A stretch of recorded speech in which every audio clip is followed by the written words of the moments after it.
తప్పుడు కేసులు పెట్టాలి. ఆ కేసుల చుట్టూతా కట్టు కథలు అల్లాలి.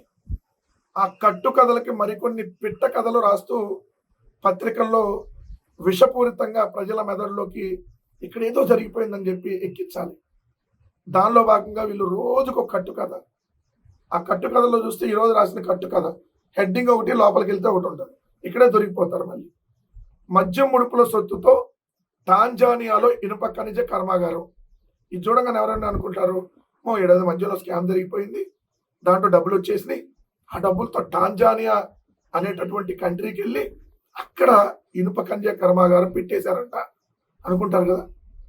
లోపల మ్యాటర్లోకి వెళ్తే మద్యం కుంభకోణంలో కొల్లగొట్టిన 1000 కోట్ల ముడుపుల సొమ్ములో కొంత మొత్తాన్ని గత సార్వత్రిక ఎన్నికల్లో ఓట్లు కొనేందుకు వెచ్చించిన వైకాపా ముఠ మరికొంత మొత్తంలో ఆఫ్రికా దేశాల్లో ఇనుప ఖనిజ కర్మాగారం, ఆహార శుద్ధి పరిశ్రమలను ఏర్పాటు చేసేందుకు ప్రయత్నించిందంట.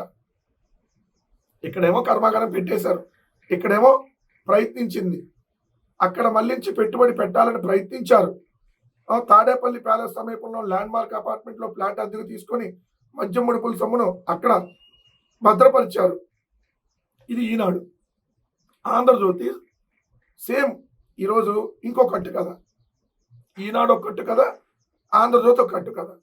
ఇక్కడ చూస్తే మద్యం సొమ్ముల కోసం గ్రౌండ్ ఫోర్స్, మద్యం సొమ్ముల కోసం గ్రౌండ్ ఫోర్స్ అని హెడ్డింగ్ పెట్టారు. Field monitors, field monitoring agency, cash pickup executives, cash management service, field operating agency, ground force. ఇవన్నీ ప్రభుత్వ సంస్థలు కావు, ఇవన్నీ ప్రైవేట్ ఏజెన్సీలోని విభాగాలు కావు. జగన్ హయాంలో మద్యం కమిషన్లు ఫిక్స్ చేసి వాటిని వసూలు చేసి డబ్బును ఒక చోట భద్రపరిచే తిరిగి నిర్దిష్ట గమ్యస్థానాలకు చేర్చేందుకు ఏవన్ రాజ్ కసిరెడ్డి ఏర్పాటు చేసుకున్న ఉపయోగించుకున్న వ్యవస్థలు అని రాశారు. రాసి ఫీల్డ్ ఆపరేటింగ్ ఏజెన్సీ అంటే FAO, వాలంటీర్లు, గ్రామ వార్డు సచివాలయ సిబ్బంది శిక్షణ పర్యవేక్షణ కోసం ఏర్పాటైంది కావడం గమనార్హం. దీన్ని కూడా మద్యం స్కామ్ కోసం ఉపయోగించినట్టు తెలుస్తుంది. ఏమి కట్టు కథలు! మద్యం ముడుపుల వసూలు నుంచి వాటిని గమ్యస్థానాన్ని దాకా అంతా పకడ్బందీ వ్యవస్థ. రాజకసిరెడ్డి దీనికి సూత్రధారి. తాడేపల్లిలోని ఫ్లాట్కి చేరాయి. అక్కడి నుంచి వైసీపీ అభ్యర్థులు కారులలో తరలి వెళ్ళాయి. బాగా నోట్ తీసు, కార్లలో తరలి వెళ్ళాయి. ఇక్కడ మళ్ళీ మీకు ఇంకోటి ఉంటుంది చూడండి. వెల్లడించినట్టు తెలిసింది. విశ్వసనీయ సమాచారం ప్రకారం చెవిరెడ్డి హెచ్చరించారు. ఎవరు? ప్రణయ్ అంట. ఎన్నికల్లో ఖర్చు కోసం హైదరాబాద్ నుంచి డబ్బు పంపడం కష్టమవుతుందని భావించి ఏడాది ముందే తాడేపల్లికి చేర్చారు. ఒక్కో విడతలో 20 నుంచి 20 లక్షల అట్టపెట్టులో తీసుకుని వచ్చేవాళ్ళు. ఇవన్నీ ఎందుకు చెప్తున్నా అంటే వీళ్ళు రాసినట్లు నిన్నగాక మొన్న పేపర్లో, ఇదే ఆంధ్రజ్యోతిలో మీరు చూస్తే కార్లు ట్రక్కుల్లో కోట్లు తరలించారు. కార్లు ట్రక్కుల్లో కోట్లు తరలించారు. ఇప్పుడేమో 20-25 లక్షల అట్టపెట్టుల్లో ప్రతిరోజు తీసుకొచ్చేవాళ్ళంట. దాన్ని కార్లలో వైఎస్ఆర్ కాంగ్రెస్ పార్టీ అభ్యర్థులకు పంపారంట. ఇక్కడేమో కారులో పంపారని ఈరోజు వార్త. మొన్నేమో ట్రక్కుల్లో కోట్లు తరలించారు. కార్లు, ట్రక్కులు. ఇవాళ ట్రక్కులు మాయమైనాయి, ఇవాళ ఓన్లీ కార్లు వచ్చినాయి. మొన్నేమో కోట్లు, ఇప్పుడేమో లక్షల్లోకి వచ్చింది. ఈరోజేమో 20-25 లక్షలు ఇక్కడి నుంచి కారులో తరలించేవాళ్ళంట. మొన్నేమో కార్లు, ట్రక్కుల్లో 1000 కోట్లు తరలించారు. 200 నుంచి 250 కోట్లు ఇది ఒంగోలు, తిరుపతి ప్రాంతాలకి. దానికోసం ప్రత్యేకంగా ట్రక్కుని ఏర్పాటు చేశారంట అని మొన్నటి పత్రికల్లో. చూడండి ఎంత దారుణం. అసలు అంతకుముందు రాసింది ఏంటి?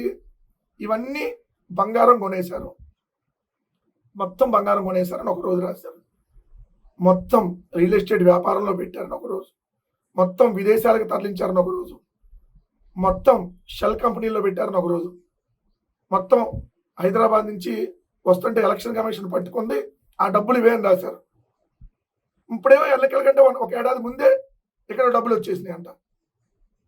ఎన్నికలకు ఏడాది ముందే డబ్బులు వచ్చేసినాయి. ఇప్పుడేమో ఎన్నికలప్పుడు పట్టుకున్నారు ఇదే డబ్బుల్ని. దాంట్లో 8 కోట్లు పట్టుకున్నారు, మీరే రాశారు మొన్న. సో ఎలాంటి బేతాల కథలు! రోజుకు ఒక కట్టు కథ రాసి అడ్డంగా దొరికిపోట్ల. దానికోసం ప్రత్యేకంగా ట్రక్కును కొన్నారు. ట్రక్కును కొని ఆ ట్రక్కులోని తరలించారని మొన్న రాశారు. ఇప్పుడేమో కారుల్లో తరలించారు. వైకాపా నాయకులు అక్కడికి వచ్చి ఆ కారులో వాళ్ళే ఎత్తుకెళ్ళిపోవాలంటే ఎవరికి కావాల్సిన డబ్బులు వాళ్ళు. అసలు కడుపుకి అన్నం తిని రాయమని చెప్తున్న వార్తలు అనేక సార్లు మీరు కడుపుకి అన్నం తిని వార్తలు రాయటల్లా రోజుకు ఒక అశుద్ధం తిని వార్తలు రాస్తున్నారు. కాబట్టి ఇలాంటి తప్పుడు కథనాలు రోజు రాసి ఇక్కడ స్కామ్ జరగకపోయినా జరిగిందని చెప్పి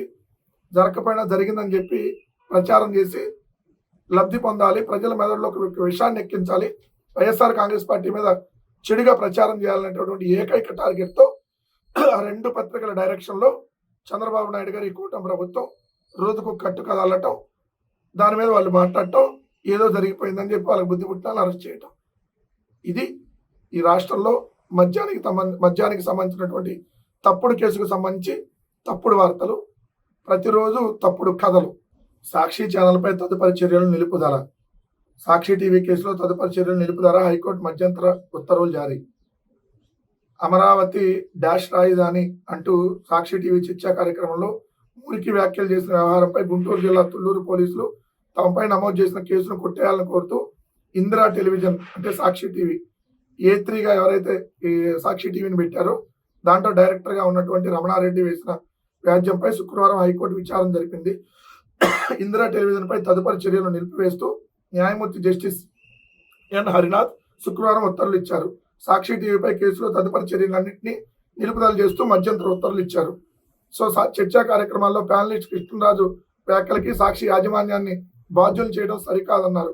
పోలీసులు నమోదు చేసిన సెక్షన్లు టీవీ యాజమాన్యానికి వర్తించమన్నారు. మరి ఇప్పటికైనా ఇంకా ఆ తెలుగుదేశం పార్టీకి సంబంధించినటువంటి కొంతమంది ఎవరైతే వాళ్ళ ఆధ్వర్యంలో రోజు వచ్చి ప్లకార్డులు పట్టుకొని డ్రామాలు ఆడుతున్నారో వాళ్ళందరూ ఇంకా ఆపేసి, హైకోర్టు ఆల్రెడీ క్లియర్గా చెప్పింది దానికి సాక్షి టీవీకి సంబంధం లేదని.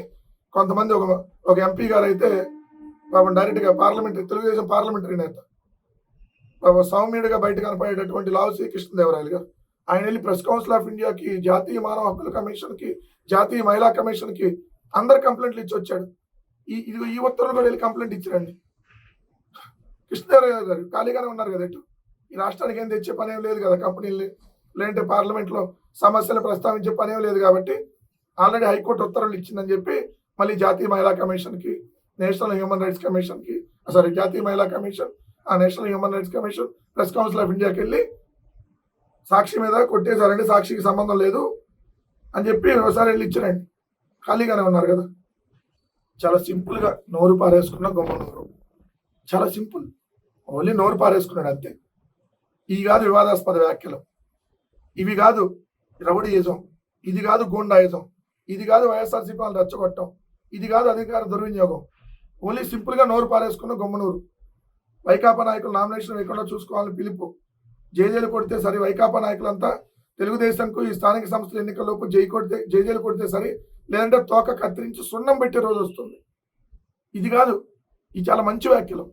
తోక కట్ చేసి తోక కత్తిరించి సున్నం పెడతాం, ఇది చాలా భగవద్గీత మాటలు, తెలుగుదేశం భగవద్గీత ఈనాడు మాటలు. ఇవి చాలా మంచి. రానున్న ఎన్నికల్లో సర్పంచ్ ఎంపీటీసీల సభ్యులు మనవాళ్ళుగానే గెలిపించుకోవాలి. ఏ వైకాపా నాయకుడు నామినేషన్ వేయకుండా చూసుకోవాలి. వినండి, ఏ వైకాపా నాయకుడు నామినేషన్ వేయకుండా చూసుకోవాలి.